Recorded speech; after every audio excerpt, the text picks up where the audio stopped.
L'épisode d'aujourd'hui aborde le sujet de la dépendance. Si vous souffrez d'une dépendance, des solutions existent. Nous avons compilé des ressources pour vous sur notre site web rubinoshoes.com/espoir.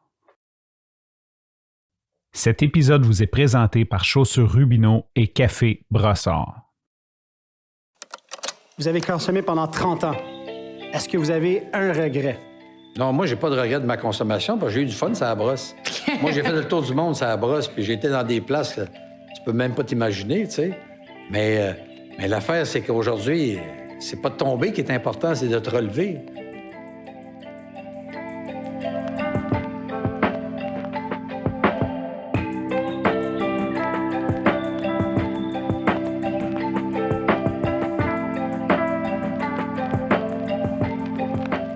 Bonjour et bienvenue au nouvel épisode de Grains d'espoir. Aujourd'hui, encore une fois, on va parler de sobriété, de rétablissement, de dépendance avec mes deux acolytes que j'aime d'amour, Angelo Rubino. Allô? Hello! Comment ça va? Super bien. Oui, et Jean-Claude Télémac. Bonjour. Vous êtes dangereusement en forme, les gars, aujourd'hui. Puis oui. je suis contente parce qu'on a un invité qu'on voulait recevoir et on est très fiers de l'avoir à table avec nous aujourd'hui. Ben oui, aujourd'hui, on accueille Robert Piché, l'ex-commandant, l'ex-pilote, un homme qui a eu une vie rocambolesque. Sa vie a même été le sujet d'un film, Piché entre ciel et terre.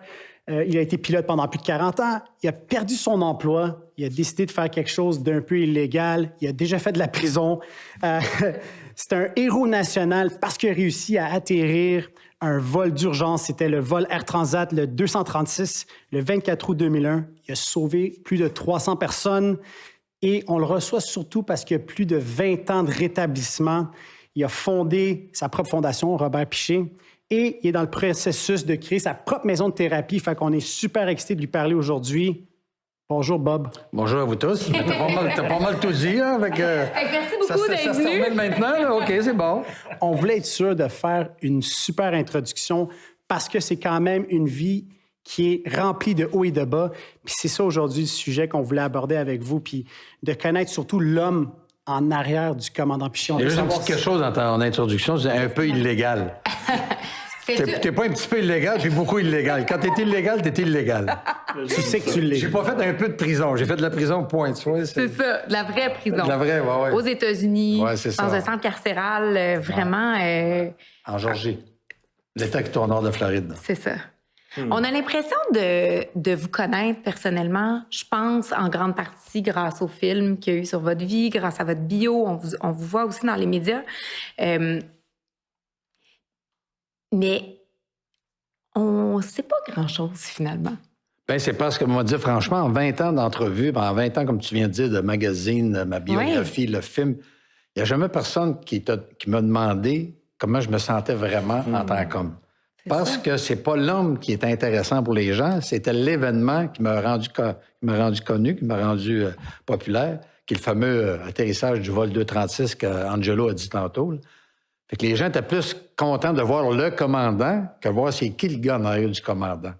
Tu sais, c'est un peu le genre de popularité qui fait que tu deviens comme plus grand que nature. Ouais. Puis les gens, ils disent, ben le gars, il a fait un exploit, donc c'est un héros, donc il n'y a pas vraiment besoin de parler de lui. On va parler surtout de son événement. Puis c'est pour ça que les gens, ils laissaient le côté homme de côté. Ouais. On devient dépossédé à ce moment-là, quand l'événement prend plus de place que l'homme. Mais c'est parce que l'événement, par contre, ça m'aidait, moi, dans mon abstinence, parce que vulgariser l'émotion que j'avais vécue ce soir-là, en la racontant tant de fois, et encore 20 ans plus tard, je suis prêt à la raconter tout le temps quand même.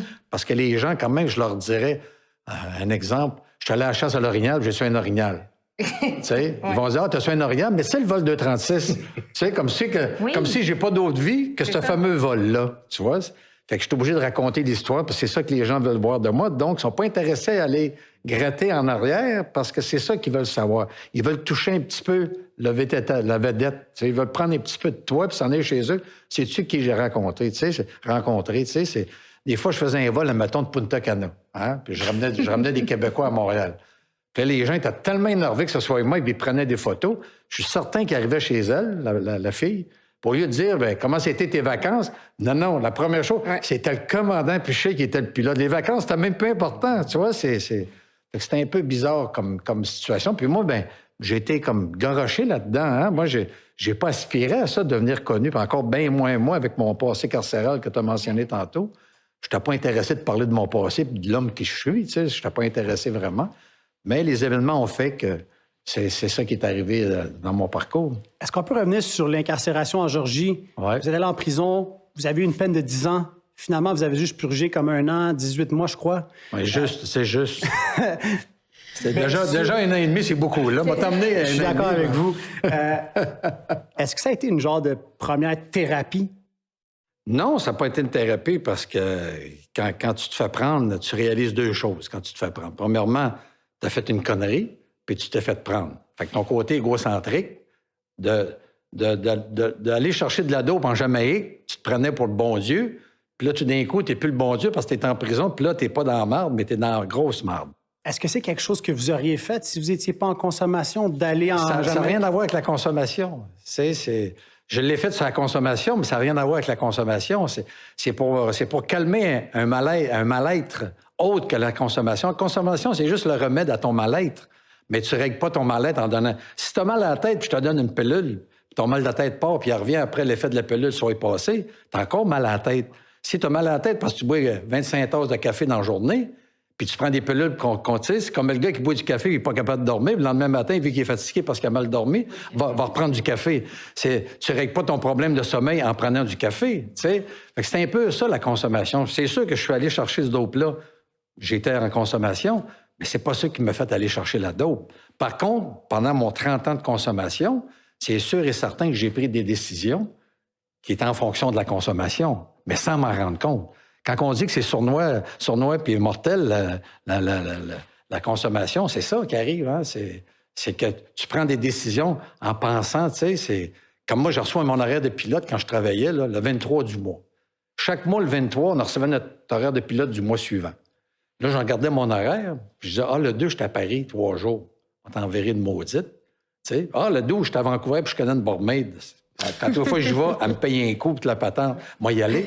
Fait que là, j'ai réalisé que je sédulais mes brosses. La vie était réglée autour de ça. Autour de la consommation. Mais quand tu le fais, tu le réalises pas que c'est ça que tu es en train de faire. C'est ça, le côté sournois de la consommation. C'est que tu penses que tu l'as, la patente, puis tu penses que toi, c'est le fun. J'ai hâte d'aller à Paris, parce que Paris, ils parlent français comme nous autres, puis mais c'est pas ça. C'est tu sais que tu vas vers une brosse pour y aller en tant qu'alcoolique, que tu sais pas que tu es alcoolique. Parce que moi, j'ai consommé plus ou moins 30 ans, là. Puis dans 30 ans de ma vie de consommation, il y avait 2 choses très importantes dans ma vie. C'était de faire le party, courir les femmes. Ouais. Tu peux pas être intelligent dans ta vie. Pourtant, je suis pas un con. J'ai fait le tour du monde avec un avion qui pèse 230 tonnes, qui est charré que 375 passagers. Je suis allé partout à travers le monde avec ça. J'ai une certaine intelligence quand même. Mais en consommation, là, tu n'as plus d'intelligence. Tu comprends-tu? Tu peux pas être intelligent si les 2 choses très importantes pour toi dans ta vie, c'est de consommer et de courir les femmes. Voyons, ça n'a comme pas de bon sens, mais c'est ce que j'ai fait pendant 30 ans de temps. Fait que toutes les décisions que tu prends, c'est en fonction de ta consommation, tu vois? Mais j'ai une question pour vous avant d'arriver. Quand vous dites 30 ans, vous décrivez très bien ma perception de la fin de votre consommation. Mais au début, c'était pas comme ça. Ben non, au début, tu t'en rends pas compte. Que moi, quand j'ai fumé mon premier joint à 17 ans, puis j'ai pris ma première brosse à 17-18 ans, la fameuse boule dans l'estomac que j'avais, que je savais pas que j'avais une boule dans l'estomac, mais je savais que ça allait pas bien avec moi parce qu'il y a quelque chose qui me dérangeait sur la terre, puis je ne savais pas c'était quoi qui me dérangeait sur la terre. Aujourd'hui, je peux dire, très tôt dans ma vie, moi, j'ai réalisé que venir au monde, vivre puis mourir, complètement ridicule. Quand tu regardes ça sous cet angle-là, tu vois? Pourquoi tu fais chier le monde entre les deux quand tu sais que tu vas mourir un jour? Dans le fond, c'est vrai pareil. Ouais. Moi, très jeune, dans le bas du fleuve, j'ai compris ça, mais j'ai pas su que j'étais en train de comprendre ça, puis que la première fois que j'ai fumé un joint et j'ai pris une bière, que la boule dans l'estomac que j'avais à cause de cette idée-là, ça me faisait du bien. Puis j'ai dit, on va continuer à consommer parce que ça me fait du bien. Tu sais, au début, c'est sûr qu'au début, c'est une pente montante, hein? Là, tu te penses ça, puis tu penses que tout va bien ton affaire jusqu'à temps que tu trouves la déchéance. Vous êtes un produit des années 70. J'imagine que ça doit aussi amenuiser son problème de consommation parce que tu as l'impression que tout le monde fait ça. Oui, parce que moi, j'ai connu l'époque des cégeps. Les cégeps venaient de commencer, puis la pilule anticonceptionnelle pour les femmes. La drogue commençait à être populaire. Personne ne savait c'était quoi vraiment. Le LSD, là, la mescaline, personne ne savait. On savait que ça existait, puis on savait que c'était de la drogue, mais on ne savait pas exactement c'était quoi. Du buvard, du champignon magique. Puis toi, dans les années 70, tout le monde était en révolution, ni plus ni moins. Le Peace and Love arrivait de la Californie. Puis le voyage était... la révolution tranquille, ni plus ni moins. Puis l'argent était bon, il y avait de la job pour tout le monde. Puis c'est le free for all. Au cégep, tout le monde couchait avec tout le monde. Puis c'est de même ça fonctionnait parce qu'on était comme une certaine liberté. Puis c'est sûr que pour un gars, un alcoolique à devenir sans savoir que tu as ce gène-là, c'est certain que toi, j'ai embarqué dedans, moi, 2 pieds joints, puis j'ai continué dans ce... Puis là, tu regardes autour, puis tu fais « Ah, ben lui aussi, il le fait. Puis lui aussi, il le fait. » Ben non, mais c'est ça qu'encore, c'est sournois, c'est que tu réalises même pas, lui, il le fait, moi, je vais le faire pareil. Tout le monde le fait. Ça se fait comme ça. C'est ça, la vie. Comme moi, mon fils, il est parti de chez nous, il avait 24 ans. Moi, j'ai réalisé, quand il est parti de chez nous, que moi, je suis parti de chez nous à l'âge de 17 ans. Puis c'était pas le fait que je voulais partir, puis j'avais besoin de liberté, puis je voulais être indépendant. C'est que dans ce temps-là, tout le monde partait de chez eux à 17 ans. Puis c'était même pas une question que tu te posais. À 17 ans, tu t'en allais soit à l'étude, soit d'aller travailler. Puis moi, je suis parti étudier au cégep de Chicoutimi. Puis ma mère m'a déjà dit une fois, elle dit, c'est drôle, elle dit, quand je t'allais te mener, moi, je suis le cadet de la famille, fait que j'étais comme un peu son préféré. Puis elle disait, comment ça, quand tu as débarqué de la voiture, tu t'es jamais reviré pour me regarder? Je sais pourquoi je t'aurais regardé? Ben, tu quittais ta main pour la première fois. Oui, même. Je m'en allais suivre mes cours de pilote. C'était quitter ma mère. Là, j'ai réalisé que c'était normal pour moi de quitter ma mère, qu'elle, ça lui faisait de la peine parce que son petit dernier s'en allait. Tu sais, c'est un drôle de concept pour mon gars. Moi, quand il est parti à 24 ans, je me suis dit, tabarnouche, il s'en va, comment il va faire? Lui, as-tu regardé? Pantoute, mais non plus. Tu sais. Mais la relation est différente. Aujourd'hui, quand il y a un problème, il m'appelle. Moi, jamais que j'appelais mon père pour avoir de l'argent. Jamais j'appelais mon père. J'ai un problème avec les filles, j'ai un problème à ma job. Moi, je faisais mon affaire. Dans ces années-là, tu as raison de dire que j'étais un produit des années 70. La liberté nous emmenait vers ça. Ouais. Puis ça amenait à la consommation en même temps. Tu sais, Puisque vous nous amenez sur le sujet des enfants, là, tantôt, vous m'avez parlé, parce qu'en pré-entrevue, là, vous m'avez dit que vous avez eu 3 enfants avec 3 femmes différentes. Ouais. Est-ce qu'il peut nous parler de ça? Qu'est-ce qui amène un homme à dire « je vais faire 3 enfants avec 3 femmes différentes ». Ben encore une fois, je reviens toujours à la même affaire, c'est que tu y penses pas. C'est pas quelque chose que tu décides. Je pense pas que c'est planifié. C'est ça, c'est pas un projet. Tu t'en viens bien, t'en as 2 avec 2 femmes différentes. C'est ça qu'il m'a dit tantôt. Hein.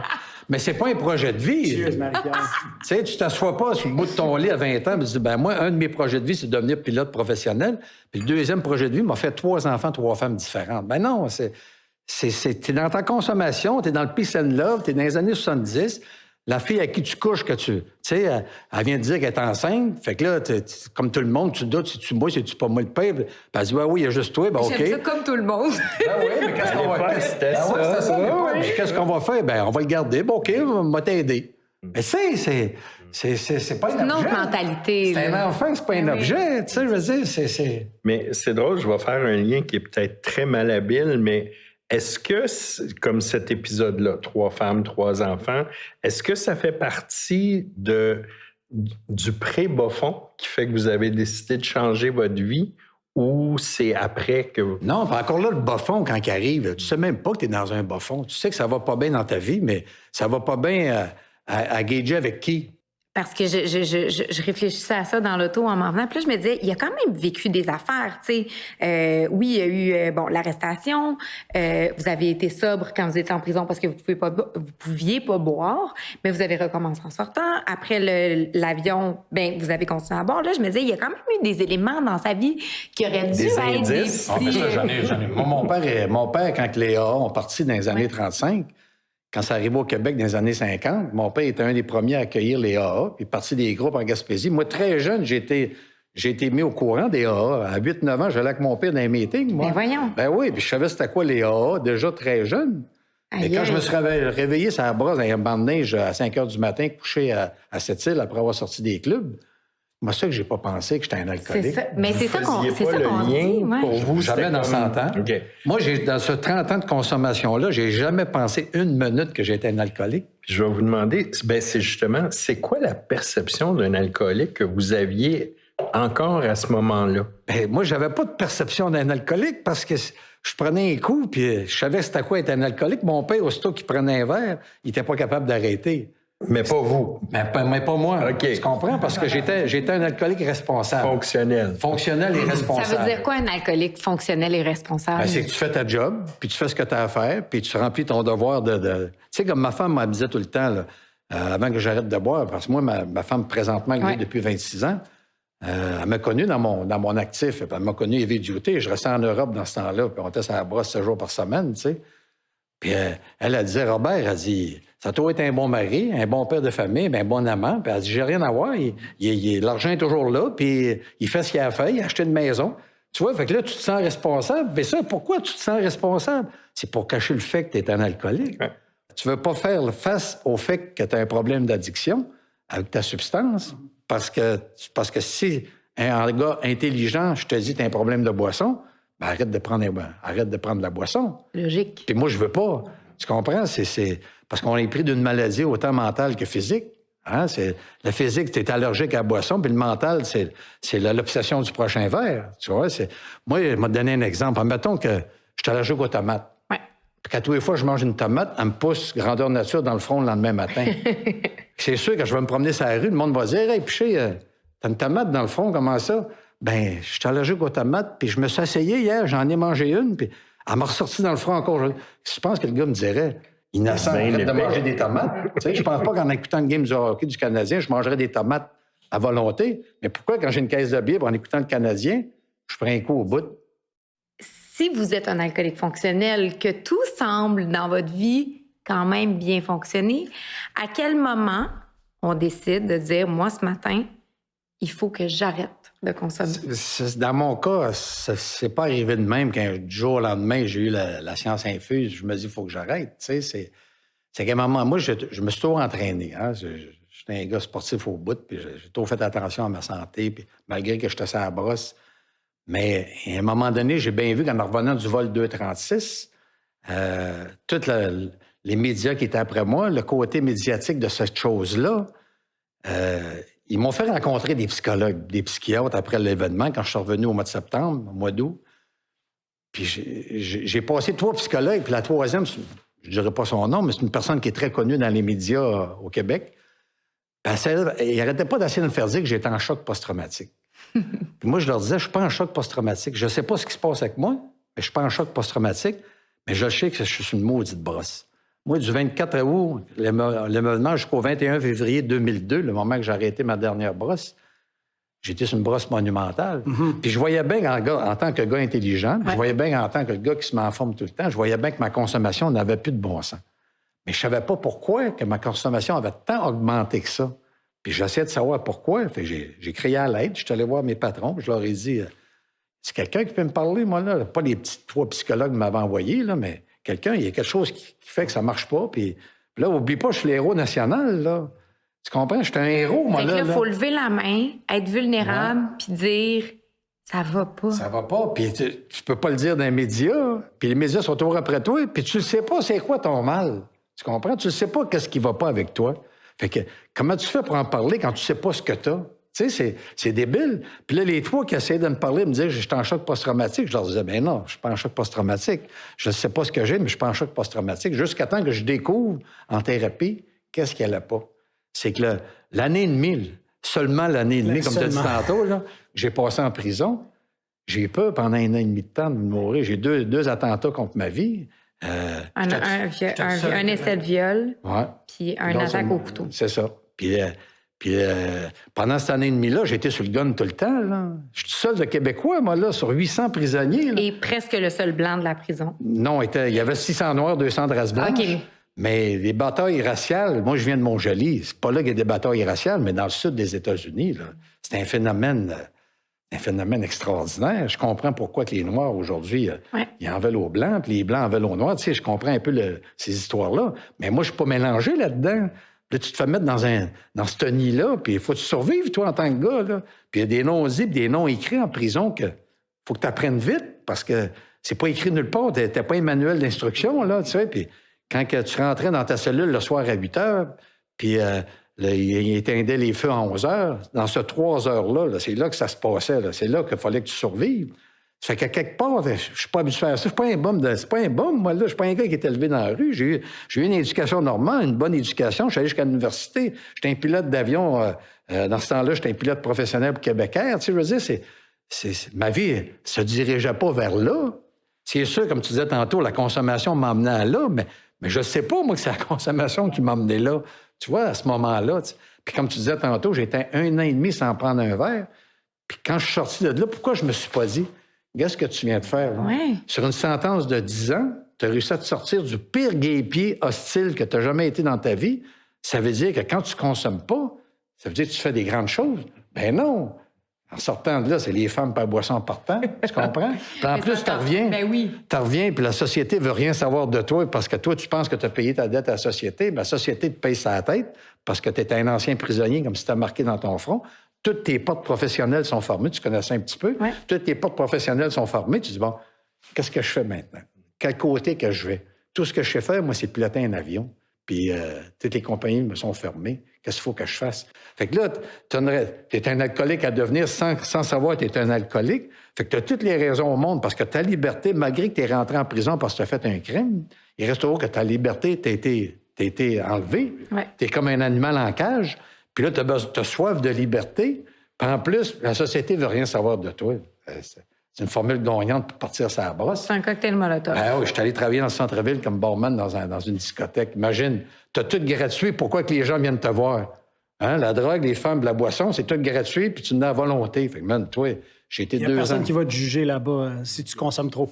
Non, puis même si tu consommes pas, c'est là que tu vas être jugé, tu vois. Puis ça fait partie de la game. Ça fait partie. Puis moi, j'avais besoin de ça. Mais là, je ne sais pas que j'ai besoin de ça. C'est ça qui est sournois, déroutant puis mortel dans la consommation, c'est que tu ne sais pas que tu consommes à cause d'un problème intérieur que tu as. Parce que ta consommation est seulement le remède à ton mal, mais tu ne guéris pas ton mal pour autant. Vous me dites, quand vous êtes sorti de prison, il y avait un malaise, un mal-être avec tout ce qui se passait, l'étiquette du prisonnier, de ci.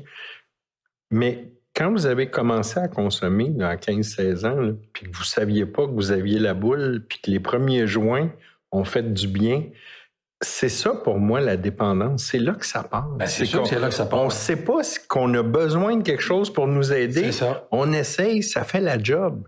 Mais nous autres, c'est comme si on connaît un raccourci pour filer bien. Là. Puis t'en parles pas aux autres parce que tu penses que tout le monde est comme toi. Puis tu penses que ça fait le même effet à tout le monde. Puis tu penses que tout le monde a une boule dans l'estomac comme toi. Fait que tu t'en parles pas, surtout dans les années 70. Tu parlais pas de ça pendant tout. Tu vois, aujourd'hui, c'est... Mais en plus, tu sais même pas de quoi parler parce que tu n'es même pas au courant que tu files pas. Mais t'as enregistré que tu consommes, ça fait du bien. C'est comme le choc post-traumatique que je te parlais oui, tantôt.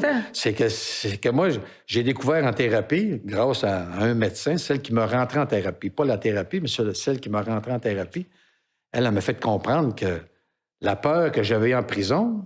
Tu sais, oublie pas, là, quand je suis sorti de prison en 85, là, j'ai été connu en 2001, il y a quand même 16 ans qui s'est passé. Fait que 16 ans de temps, là, sans parler de la prison. Je te rencontre, mettons, à Marie-Pierre, là, un soir dans une discothèque, puis je viens de sortir de prison, ça fait 2 ans, puis je suis pilote d'avion, mettons. Fait que j'étais un bon prospect pour toi, t'es une jolie femme, on se met à se parler, on se paye un verre, tout va bien. Je te le dis-tu que j'ai fait de la prison ou pas? C'est sûr que non. Parce que si je te le dis, tu vas dire, je veux rien savoir de toi. Puis si je te le dis pas, dans 6 mois, on est en amour, puis on va dans un party, puis il y en a qui disent, Marie-Pierre, tu savais-tu que le gars a quitté, il a déjà fait de la prison? Là, tu vas être en maudit contre moi parce que je te l'ai pas dit. Fait que je t'ai pris entre l'orbe et l'écorce. Fait que ta personnalité n'est pas la personnalité que t'es vraiment. Fait que de traîner ce lourd bagage-là, puis ce secret-là, puis la honte, puis probablement. demain matin, là, ouais. Toute la province de Québec va être au courant.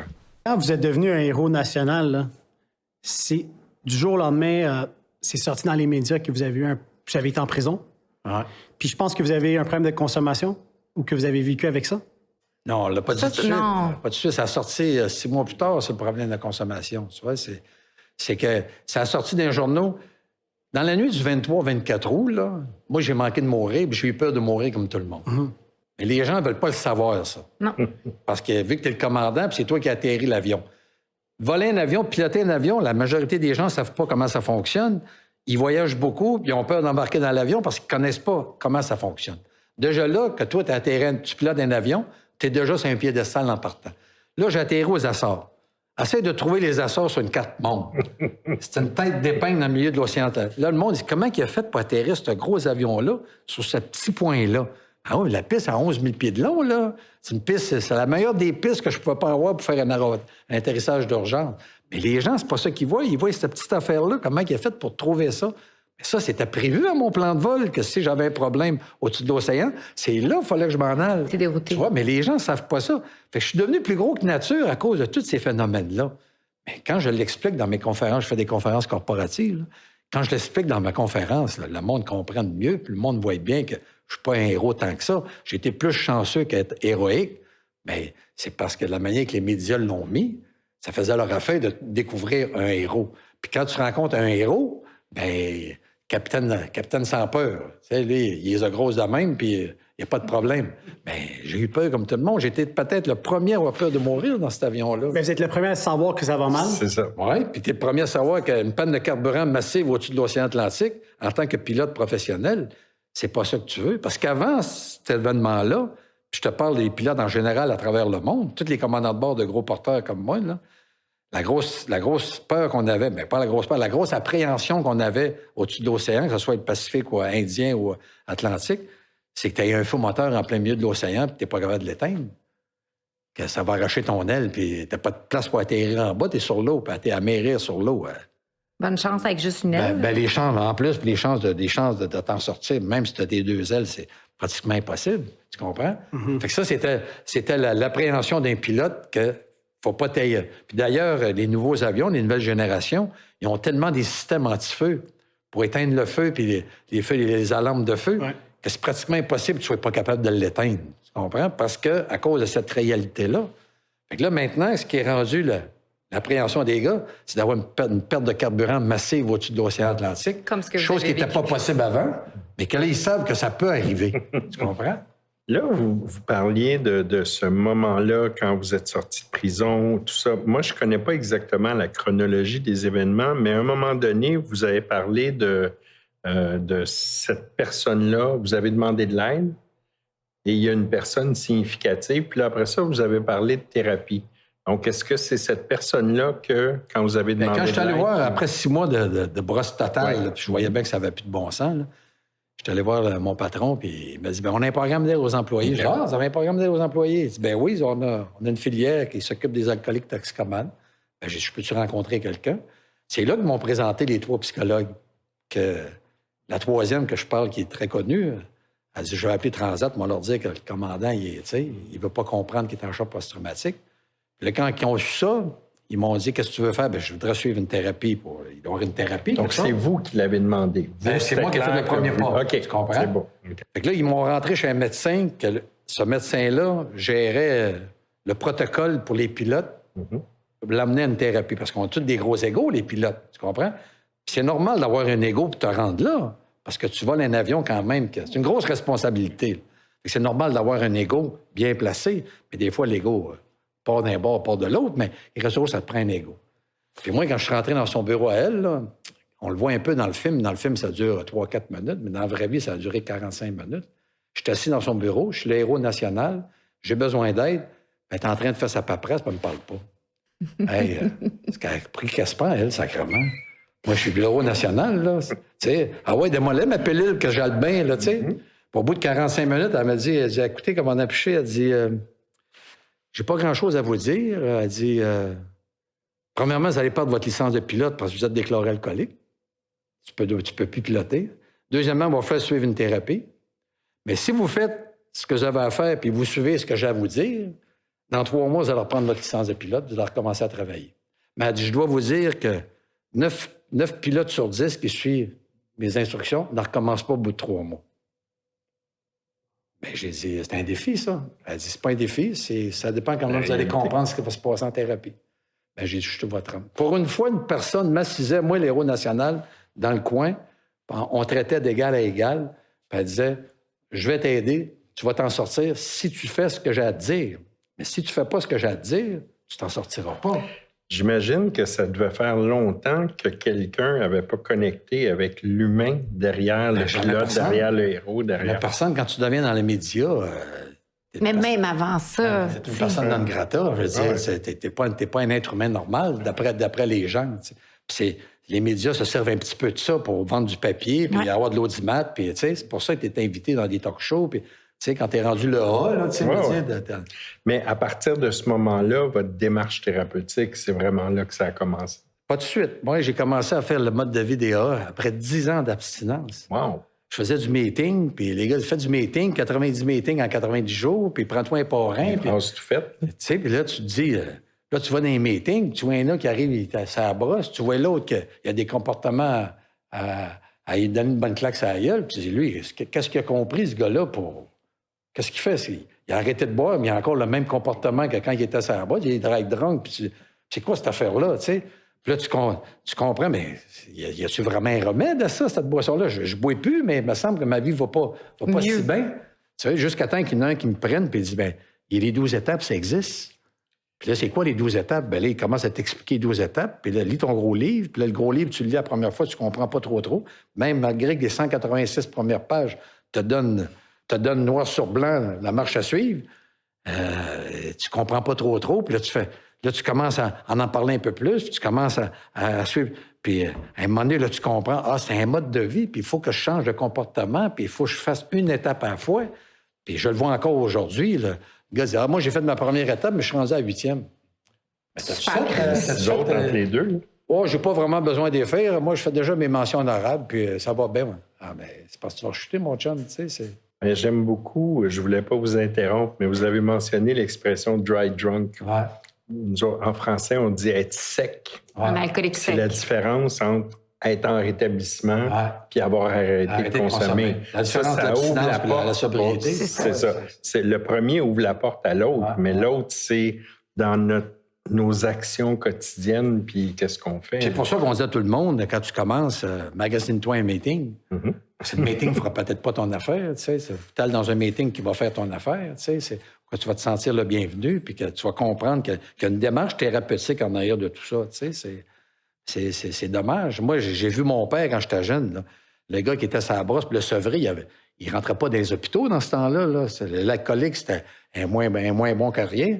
Puis j'ai vu mon père m'aller amener des bouteilles à des gars qui étaient en sevrage, puis il donnait une petite shot, puis les gars le veillaient 24 heures par jour, là. Puis il se relayait entre AA, il relayait pour ce gars-là pour le sevrer. Puis le gars qui se levait, puis il était en transe, il donnait une petite shot pour le calmer, pour être sûr et certain qu'il tombe pas d'intramus. Puis là, il donnait une petite shot, puis le gars, il s'en recouchait, puis là, il surveillait de même jusqu'à temps qu'au bout de 2 semaines, 3 semaines, 1 mois, que le gars, là, il était sevré, puis là, il pouvait commencer à parler du rétablissement, puis des AA, puis tout, là, tu sais. Aujourd'hui, on a avancé plus que ça, mais dans le temps, c'était de même que ça se passait. Hein? Puis je trouve ça important que vous le dites, puis qu'on le note aussi, parce que des fois, nous autres, on a des idées brillantes, là. On revient d'une brosse, puis on dit « OK, c'est fini, j'arrête ». On en a déjà parlé, le sevrage d'alcool, c'est hyper dangereux. Ouais. C'est comme d'arrêter sec, là, c'est comme ouf.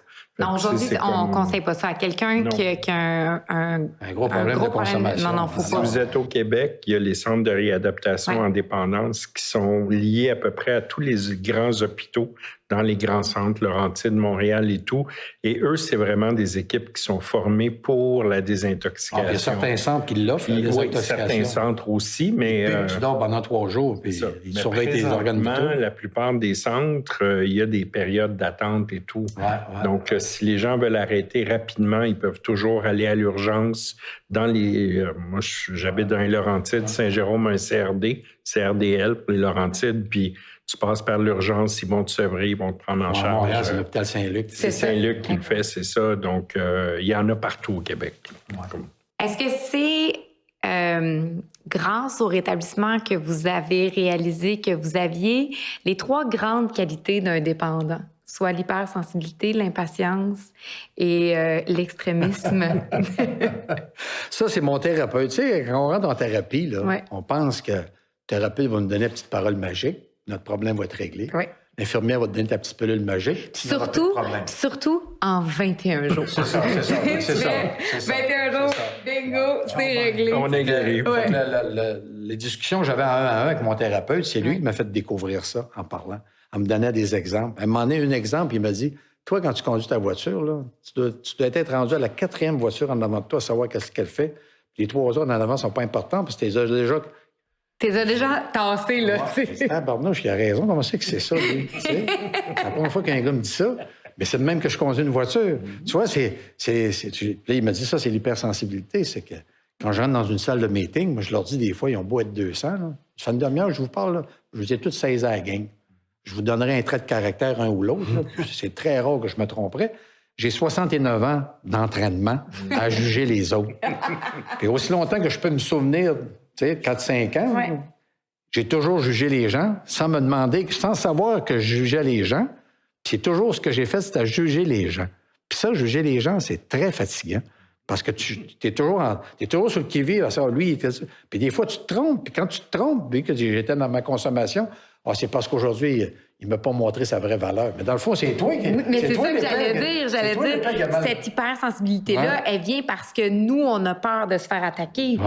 Fait qu'il faut être hyper vigilant Puis en même pour temps, pas que personne... Oui. tu caches ta consommation. Moi, j'ai toujours dit que moi, j'étais un spécialiste à se mettre dans la marde. Même j'avais une blonde dans le temps qui m'appelait picher à la marde. Puis on trouvait ça comique. Tu comprends? Mais dans le fond, elle avait raison. J'étais de la marde, tu comprends? Mais moi, je trouvais ça, c'est un petit mot d'amour, mais dans le fond, je suis pas avec aujourd'hui, ce fille-là non plus, là, tu vois.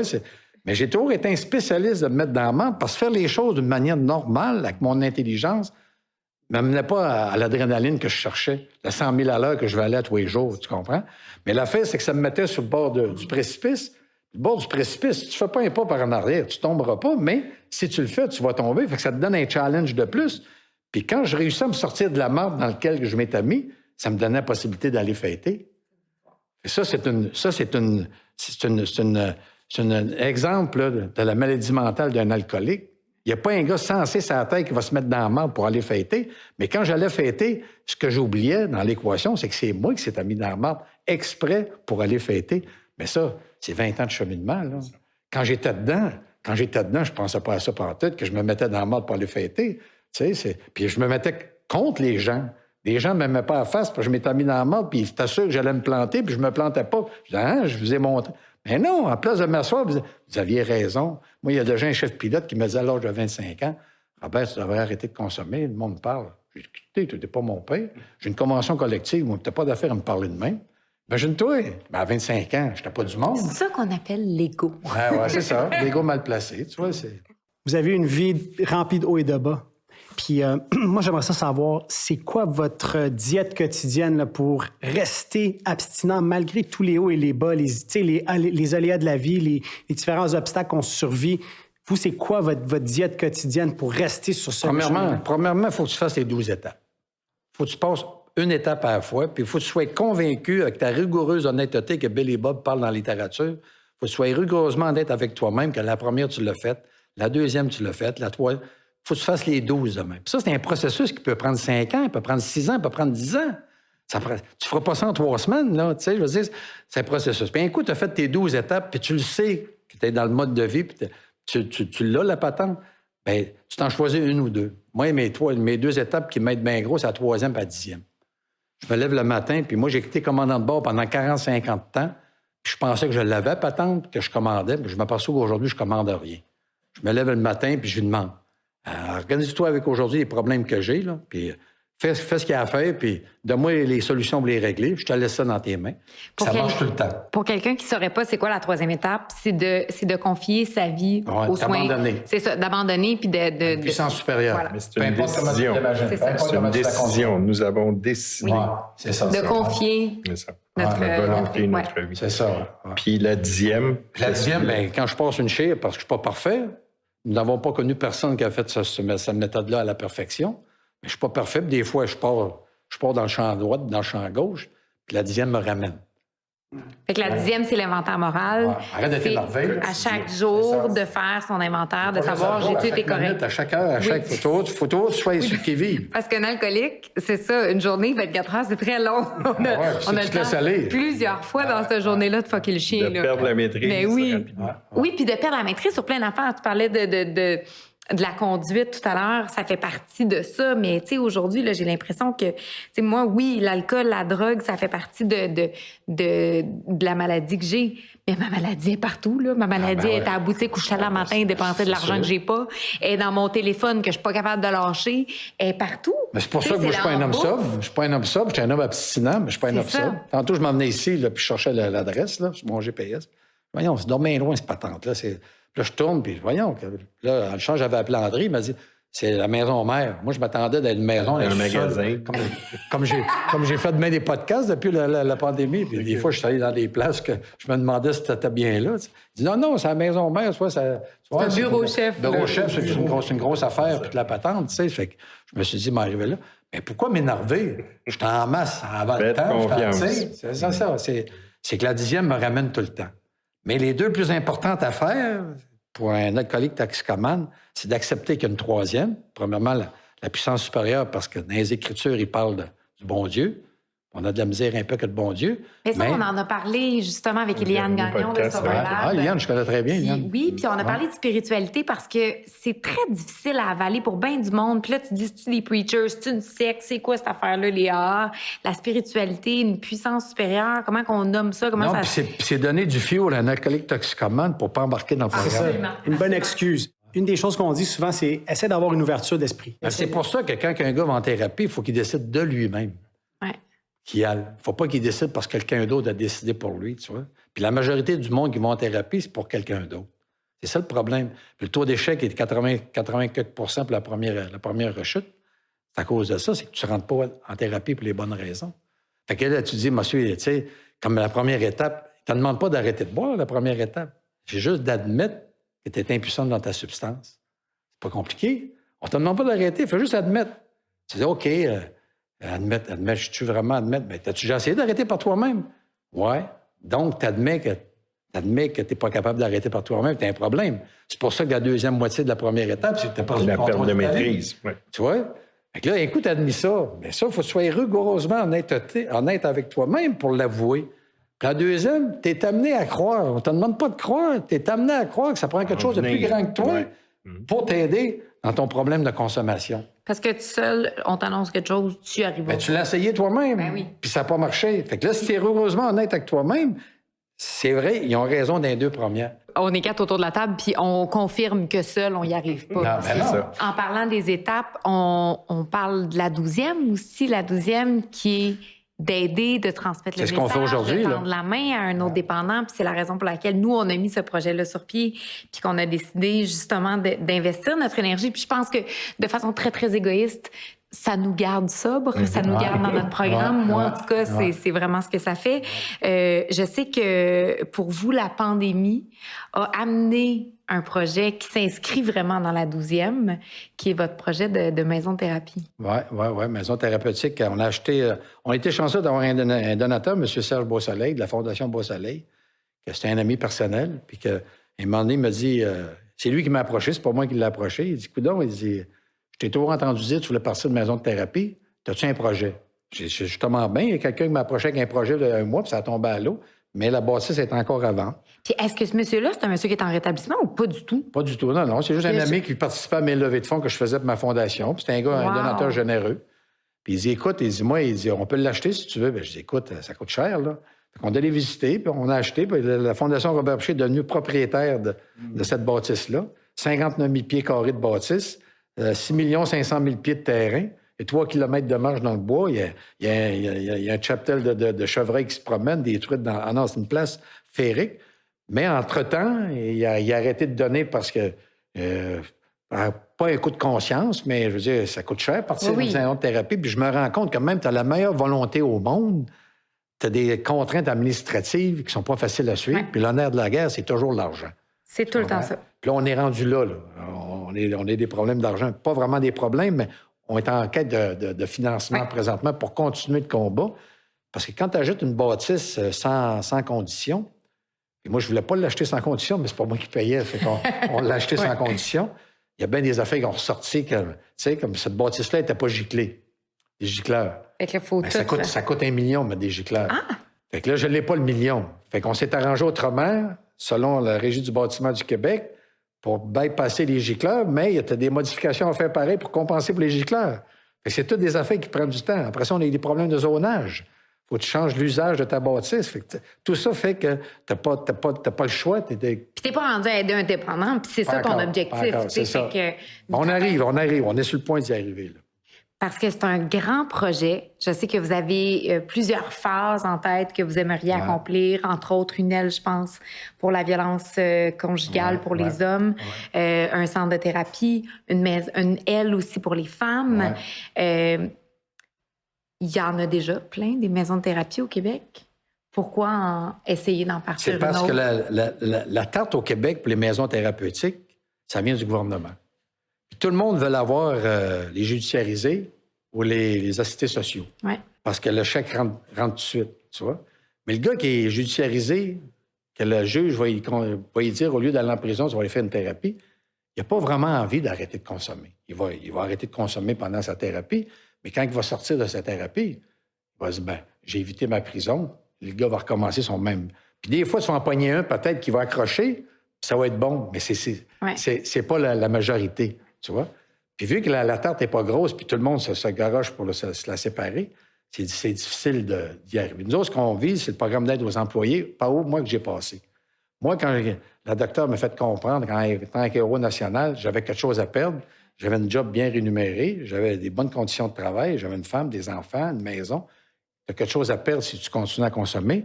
Ça m'a comme allumé. Il y a un programme aux États-Unis spécialement pour les équipages de l'aviation, dans l'aviation, ils appellent ça HIMSS, comme lui, là, au pluriel, H-I-M-S. Puis c'est ce qu'ils préconisent. Ils prennent le gars, puis si tu as quelque chose à perdre, nous, on va t'aider à t'en sortir pour conserver ce que tu as d'acquis à venir jusqu'à date. Parce que tu as une belle carrière qui y va, tu as des bonnes conditions de travail, bon salaire, tu peux faire une bonne vie, puis tu peux être heureux sans la consommation.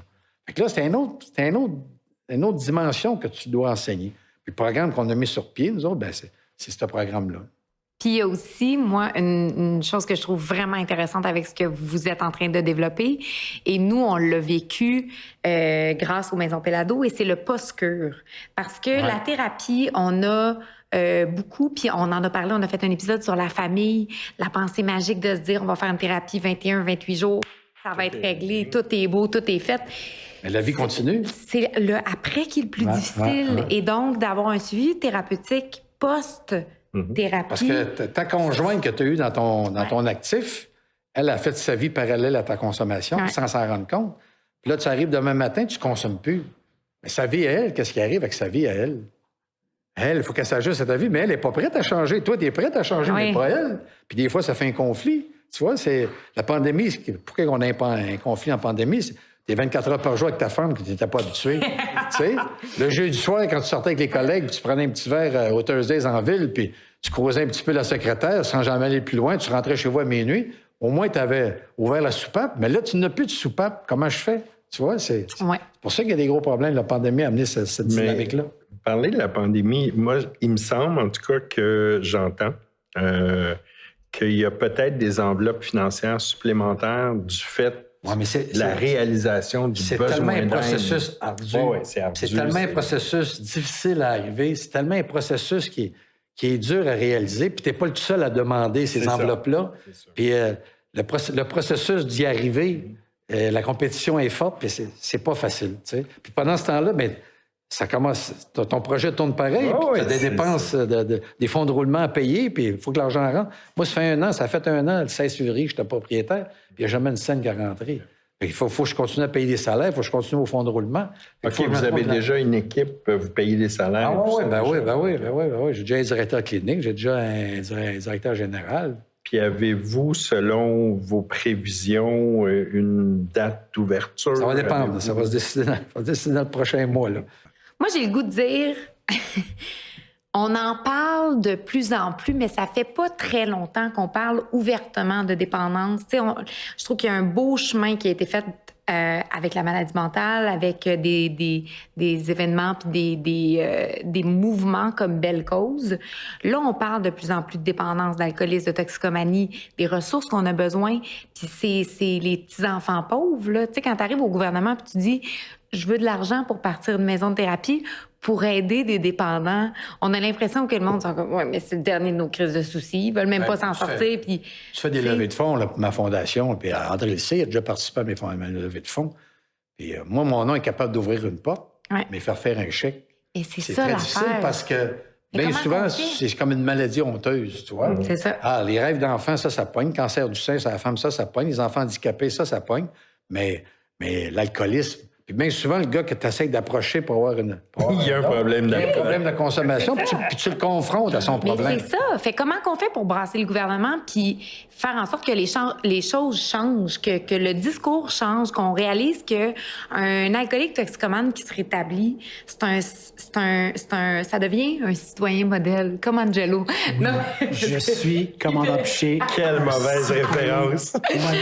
non, mais c'est Je me vrai. rétablis depuis 4 ans. Il fallait que je la plug. Mon producteur voulait que je plug le fait que je suis rendu sur la bonne voie, en tout cas, de C'est devenir ça. un citoyen modèle. Mais c'est vrai. Tout comme donc. vous, commandant Piché. Même si on fait des erreurs, la preuve, le commandant Piché, c'est que peu importe les erreurs que tu as faites, tu peux toujours te reprendre. Ah, c'est ça, mais il faut que tu aies la capacité de vouloir te reprendre. C'est ça. Il faut que quelqu'un te fasse comprendre que tu peux te reprendre. Faut que quelqu'un Comprendre et t'outille confiance. aussi. Ah oui, faut que Oui. quelqu'un te guide, faut que quelqu'un te le fasse penser. Puis ça dépend d'où tu viens, puis c'est à quoi ta consommation. Puis tu sais, ça dépend de bien des facteurs. Voilà, la dernière chose que je voudrais demander au commandant Piché, là, vous avez consommé pendant 30 ans. Est-ce que vous avez un regret? Non, moi, j'ai pas de regret de ma consommation, parce que j'ai eu du fun, ça brosse. Moi, j'ai fait le tour du monde, ça brosse, puis j'ai été dans des places que tu peux même pas t'imaginer, tu sais. Mais l'affaire, c'est qu'aujourd'hui, c'est pas de tomber qui est important, c'est de te relever.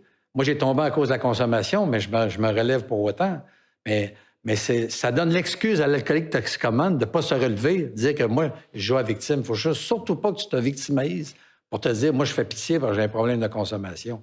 Tu vois, ça dépend comment tu vois ça dépend de ton caractère. Il y a tellement de facteurs qui peuvent faire que tu vas réussir à rester abstinent, à devenir un jour peut-être sobre. Je suis pas encore sobre. Je m'en venais tantôt en shop. Je suis pas un homme sobre au volant de ma voiture, là, tu sais. Mais quelle sagesse! Merci pour cette sagesse-là. En tout cas, moi, ça m'a aidé beaucoup aujourd'hui. Fait que merci d'avoir pris le temps de venir partager votre expérience, puis je pense que ça va aider d'autres personnes. Vraiment. Est-ce qu'il y a quelque chose qu'on n'a pas touché que vous aimeriez parler ou quelque chose que vous voudriez plugger maintenant? C'est votre moment, on vous cède le micro. Non, tu sais, on a pas mal tout dit, puis même j'aurais pu parler encore pendant 2 heures de temps. Moi, tu me fais aller sur le sujet, je suis tellement passionné de ce sujet-là. Puis je le sais à travers quoi que j'ai passé pour y arriver, tu vois. Mais ça prend de la volonté. Mais moi, j'ai été suivi par un mentor qui est décédé il y a 4 ans. On s'est suivi pendant 15 ans de temps, c'est mon genre de parrain. Lui, quand il est décédé, il avait 58 ans de mouvement. Et lui, c'est un lâcher-prise exemplaire. Mais comment tu fais pour expliquer le lâcher-prise que Bill et Bob parlent dans la littérature? Ça, c'est comme expliquer le mot compact. Comment tu fais pour décrire le mot compact, c'est quoi? Compact, c'est pas gros, c'est pas petit, c'est compact.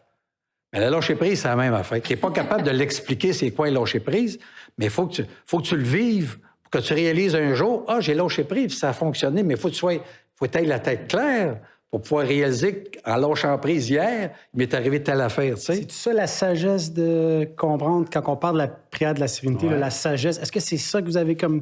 Bien, c'est du cheminement 24 heures à la fois. Hein? Moi, je peux te dire que j'ai 20 ans, quelques mois, quelques semaines, quelques heures, quelques secondes d'abstinence, mais je peux pas te dire que je partirai pas sur la brosse à soir. Tu sais. Mais je vais tout faire pour pas partir sur la brosse à soir. Moi, si je marche 24 heures à la fois, puis des fois, je marche à 12 heures, des fois, je marche à 6 heures, des fois, j'ai une soif, puis je suis pas loin de mon premier verre. Ça vous arrive-tu encore? Ben oui, moi, j'ai une courbe de garde rapprochée, que je les appelle, puis des fois, j'ai dit « Salut, comment ça va? Ça va bien, toi? Ça va bien? La femme, mes enfants, ça va bien? » Puis on raccroche. Ma femme, elle disait « Que tu parlais? Un tel? Pourquoi tu l'as appelé? Pour rien. » Mais pourquoi tu l'as appelé? Ben pour rien. Je voulais juste voir s'il était là. Parce que je sais que si j'ai un verre devant moi, je vais appeler avant-après. Il y a quelqu'un à mon écoute. Tu comprends? Ça, c'est ma garde rapprochée. Mais les autres aussi, des fois, le monde m'appelle. Pour me rien dire. Ma femme a dit, qui t'a appelé un tel? Pourquoi? Pour rien. Mais pourquoi il t'a appelé? Ben, il voulait me parler, mais qu'est-ce qu'il t'a dit? Rien. Tu comprends? Nous, on comprend exactement ce que ça veut dire. C'est ça. C'est comme le Fight Club, tu sais. On n'en parle pas. C'est ça. Fait que le lâcher-prise, la rigoureuse honnêteté, c'est les 2 facteurs qui font que tu vas t'en sortir. Mais c'est des choses qui sont pas faciles. Parce que t'es un crosseur, manipulateur, menteur dans ton actif. Puis là, il faut que tu deviennes honnête. Avec toi-même. Pas juste avec les autres, avec toi-même. Ça, c'est un petit peu plus compliqué. Merci. Quelle conversation incroyable. On en aurait... Moi, je n'arrêterai pas. Moi, Moi je aussi, continuerai je pense pendant qu'on des heures. pourrait facilement faire une deuxième partie un jour. Puis vous avez parlé aussi d'André. C'est lui qui nous a mis en contact. Donc, je voudrais faire un petit shout-out à le Book humanitaire. C'est la casquette que je porte aujourd'hui, qui est une fondation là, qui vient en aide à des gens dans le besoin à Saint-Jérôme. Fait que je voulais au moins leur faire un petit shoot-out.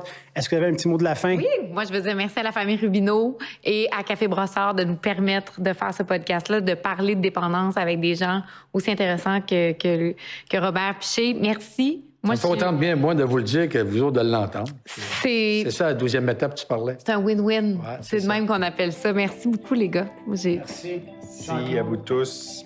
Encore une fois, un plaisir renouvelé. C'est bon, merci. Et il ne reste plus qu'à vous dire à la prochaine. It's a wrap.